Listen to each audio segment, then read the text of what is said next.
આ પૈસા તમે એક કઈ મુહૂર્તમાં વાપરતા નહીં, હું પોતે એકલો પૂરું કરી આપીશ. અને તમને કહેવા માંગુ છું કે જેટલા પૈસા આવે એ સમાજની હોસ્ટેલમાં જે ખર્ચો થાય એના માટે જમા રાખજો. આ સમાજ જેને જેને આપ્યું છે હિસાબ માંગશે ને ઓગણજી, તો અત્યારે તો ડિજિટલ યુગ છે. ડિજિટલ યુગમાં કોમ્પ્યુટરની ચાપ દબાવો એટલે તરત હિસાબ આવી જાય.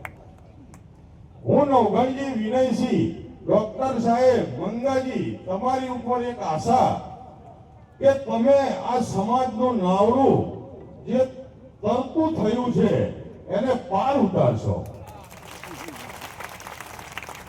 હું દીકરીઓને કહું છું, બાપને દીકરી વાલી હોય, બાપને દીકરી વાલી હોય, પણ દીકરીની વેદના હોય ને એ માન જ કે. આજે બાપને કઈ જણાવે નહીં કે મારો બાપ દુખી થશે. આજ દીકરીઓને કહેવા માંગુ છું, માતાઓને કહેવા માંગુ છું કે તમે તમારી દીકરીઓને આજે આ પાટણ છે, બનાસકાંઠા, અરવલ્લી, સાબરકાંઠા, મહેસાણા, કચ્છ, આપણે માલધારી, આપણા ઘરે ઢોર હોય, ઘાઘર હોય, ખેતી હોય. હું માતાઓને કહેવા માંગુ છું, આ જવાબદારી તમારી છે. આજે તમારા ઘેરથી કદાચ 5 રૂપિયા કમાવા ગયા છે તો તમને 5 રૂપિયા જમા કરાવશે. પણ હું માતાને કહેવા માંગુ છું કે તમારી દીકરીને હવે સાણ વાસુદી બંધ કરાવો. હવે તમે ઢોર ઢાંખરને દોવાનું બંધ કરાવો. તમારી દીકરીને ખેતર કામ બંધ કરાવો. હું સમાજને કહેવા માંગુ છું, ભરવાડ સમાજને કહેવા માંગુ છું, રબારી સમાજને કહેવા માંગુ છું, અઢારે આલમને કહેવા માંગુ છું કે તમે તમારી દીકરીઓને આજે દીકરી હોય તો કોઈ બળદની જેમ કામ કરવા માટે દીકરી આવતી નથી. હું તમને કહેવા માંગુ, દીકરીઓને જે શીખવાડવાનું 30% કામ હોય અને 70% શિક્ષણમાં જોડાવજો.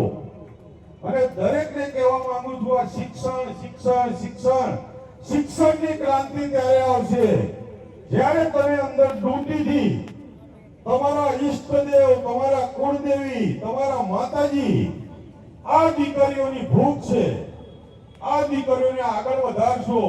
એવો સમય ના આવે કે અમે આ 1500 ની હોસ્ટેલ બનાવી છે તો અમારે ઘેર ઘેર દીકરીઓ શોધવા જવું પડે.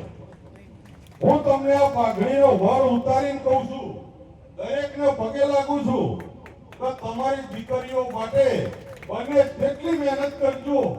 કદાચ તમારી દીકરીઓ માટે પ્રાથમિક સ્કૂલ હોય, માધ્યમિક સ્કૂલ હોય, કોલેજ હોય, કદાચ હું બધાને કહેવા માંગુ છું, ભરવાડ, રબારી, ઠાકોર, આ ક્ષત્રિય સમાજ જે ગુજરાતનો બહુ મોટો સમાજ છે. અમે અત્યારે તો ઉત્તર ગુજરાતથી એક હવનનું ચાલુ કર્યું છે નવગણજી. હું કહેવા માંગુ છું દરેકને કે દરેકે દીકરી ભણાવો.